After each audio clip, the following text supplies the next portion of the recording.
اچھا، ایسا بھی ہوتا ہے کہ رمضان المبارک میں عبادات میں خوب محنت کرنے والے احباب سے اگر رمضان المبارک کے بعد کسی گناہ کا ارتکاب ہو جائے تو شیطان انہیں اس وہم میں مبتلا کر دیتا ہے کہ اب رمضان المبارک میں کی گئی ساری محنت برباد ہو چکی ہے۔ دیکھ کس قدر محنت سے تو رمضان المبارک میں گناہوں سے بچتا رہا، اب تیرے اس گناہ نے سب کی یہ کرائے پر پانی پھیر دیا، ساری محنت برباد کر دی۔ اس بابرکت مہینے کی ٹریننگ کے ذریعے جتنی روحانی قوت تو نے حاصل کی تھی وہ اب ساری زائل ہو چکی ہے، برباد ہو چکی ہے، ختم ہو چکی ہے۔ اور جب اس گناہ نے تیری رمضان المبارک کی ساری محنت اور عبادات کے نور کو ہی ضائع کر دیا ہے تو پھر باقی گناہوں میں بھی ملوث ہو جا، آئندہ رمضان المبارک میں دیکھا جائے گا، پھر زیادہ محنت کر لینا۔ یوں وہ نادان انسان اس شیطانی وسوسے میں مبتلا ہو کر دیگر بے شمار گناہوں کا ارتکاب کر لیتا ہے اور ایک مرتبہ پھر گناہوں بری زندگی گزارنا شروع کر دیتا ہے۔ حالانکہ برباد کچھ نہیں ہوا تھا، اس سے صرف ایک دو گناہ ہو گئے تھے، اسے فوراً خلوص دل سے توبہ کرنی تھی۔ ماہ رمضان کا وہ نور اور وہ روحانی برکات اسے اس گناہ کے بعد بھی حاصل تھی۔ ایسے بے وقوف انسان کی مثال اس وہمی عورت کی طرح ہے جس کے متعلق اللہ جل وعلا نے سورہ نحل میں ارشاد فرمایا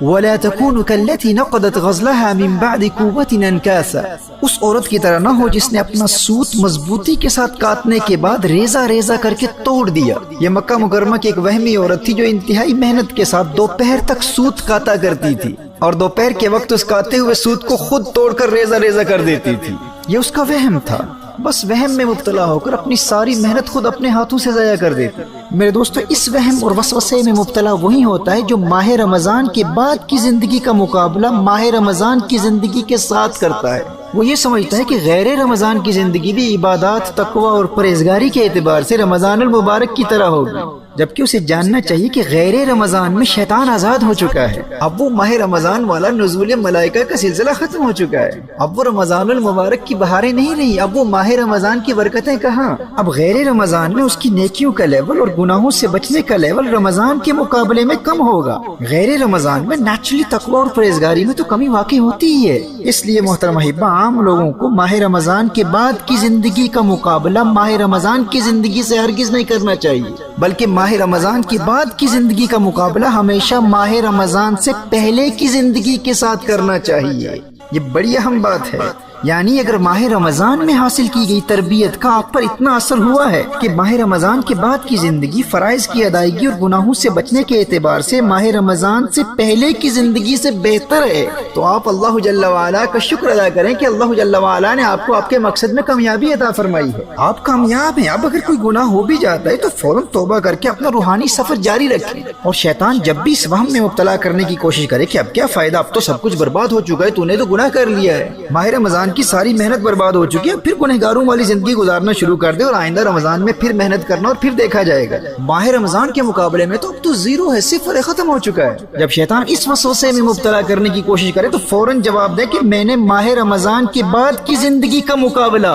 ماہ رمضان کی زندگی کے ساتھ نہیں، ماہ رمضان کی زندگی سے پہلے کی زندگی کے ساتھ کرنا ہے، اور ابھی سے آئندہ ماہ رمضان کی تیاری بھی شروع ہو چکی ہے، اور میری یہ کوشش ہوگی کہ میرا آنے والا ماہ رمضان اس گزرے ہوئے پچھلے ماہ رمضان سے بہتر ہو، اور رمضان کے بعد والے 11 مہینے رمضان سے پہلے والے 11 مہینوں سے عبادات اور تقوی کے اعتبار سے بہتر ہوں۔ محترم احبہ، آپ تصور کیجئے جب آپ کے ماہ رمضان کے بعد والے 11 مہینے فرائض کی ادائیگی، تلاوت قرآن، صدقات، درود و سلام اور دیگر عبادات کے اعتبار سے ماہ رمضان سے پہلے والے 11 مہینوں سے ہر سال بہتر ہوتے چلے جائیں گے، اور ہر نئے رمضان میں پہلے والے رمضان کی بنسبت آپ کی عبادات میں اضافہ ہوتا چلا جائے گا، تو آپ کے ایمان، تقوی اور پرہیزگاری میں کس قدر ترقی ہوگی اور دل میں کس قدر نور پیدا ہوگا۔ یہ پختہ ارادہ کر رہے اور اللہ جل وعلا سے دعا بھی مانگتے رہے کہ یا اللہ، میری یہ خواہش ہے کہ جب میری زندگی کا آخری ماہ رمضان آئے تو وہ میری زندگی کا سب سے بہترین ماہ رمضان ہو۔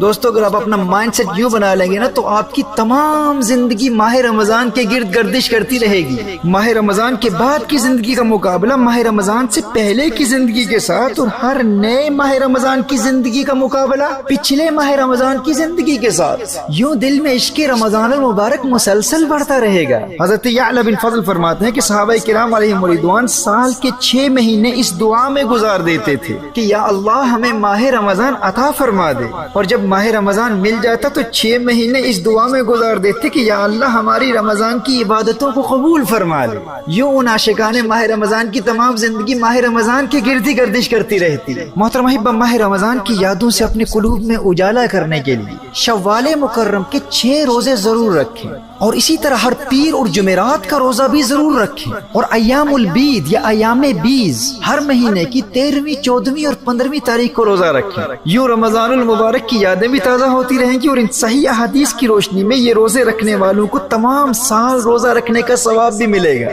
اور صحیح مسلم کی حدیث ہے فَهَذَا صِيَامُ الدَّهْرِ كُلِّهِ، جو ہر مہینے 3 روزے رکھتا ہے نا اسے پوری زندگی روزے رکھنے کا ثواب ملے گا. اور اسی طرح غیر رمضان میں ان 11 مہینوں میں صدقات کا سلسلہ بھی جاری رکھیں، خوب دل لگا کر تلاوت قرآن کریم بھی کیجیے، درود و سلام کے گجرے بھی نچھاور کرتے رہیں، اور استغفار اور لا حول ولا قوت الا باللہ العلی العظیم کا کثرت سے ورد کرتے رہیں. سنن ابی داؤد کی حدیث کی روشنی میں اگر رزق میں برکت و کثرت چاہتے ہو تو استغفار پڑھتے رہو، استغفر اللہ کثرت سے پڑھتے رہو. جو استغفار کی کثرت کرتا ہے تو اللہ جل وعلا اسے ایسے طریقوں سے مال و دولت عطا فرماتا ہے جو اس کے وہم و گمان میں بھی نہیں ہوتے. اور اگر غموں سے بچنا چاہتے ہو، زندگی میں خوشیاں چاہتے ہو، اور لوگوں کی محتاجی سے بچنا چاہتے ہو، تو میرے آقا صلی اللہ علیہ وآلہ وسلم کے اس فرمان پر یقین کر لو کہ جو لا حول ولا قوت الا باللہ العلی العظیم پڑھتا رہتا ہے، اللہ جل وعلا اس کے غموں کو دور کر دیتا ہے، اور وہ دنیا میں کسی کا محتاج نہیں ہوتا. اللہ جل وعلا ہمیں ان 11 مہینوں میں ان تمام اعمال و اورات پر استقامت کے ذریعے رمضان المبارک کی تیاری کرنے کی توفیق عطا فرمائے، اور ماہ رمضان کی بہار زندگی میں ایک مرتبہ پھر نصیب